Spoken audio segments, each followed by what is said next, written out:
And it's God's time for a perfect timing. And we will not waste this time just to throw it out, pahalagahan. The President and the Chairman itself keep on reminding us, be humble ourselves. And don't eat your fried chicken. You just use the lang adobo, not fried chicken at all. You, despite of we were scammed, despite of nightmare that I had, despite of all problems that she left on me, I forgive. Because all of us here is unstoppable. Because God gave this mission not to give up easily, but we were unstoppable. We are unstoppable, and we will never stop. That's why T is timing, U is unstoppable, and R is we are revived. Kaya sabi ko, patingin naman ang ngiti nyo.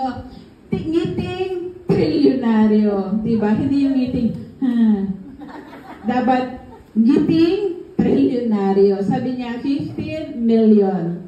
And that one will, another one, another one, another one. Hanggang sa next successor natin, next generations. And R is revived, and we are recharged. For whatever we had happened, we are now renewed our spirit. And when we go back in our place, we have so much in our heart because we are revived, we are recharged. Okay po ba yun? How about L? Why we are here? We're monthly in love.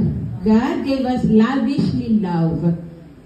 L for Turla is lavishly love. The reason why we sacrifice so much. Diba? Kanina sabi ng Vice President, how many years? Eh samantalang ako going to 4 years pala.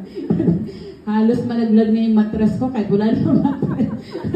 Panay praise the Lord na lang, panay worship na lang sa Panginoon, giving thanks to God. And lavishly love. I cannot talk to other people if I don't have love. I cannot have that mission, yung sinasabi ni Ma'am Lorna, if we don't have lavishly love. So A, and we are enjoying right now and spirit that we have unending divine favor of God. All glory and honor belongs to God.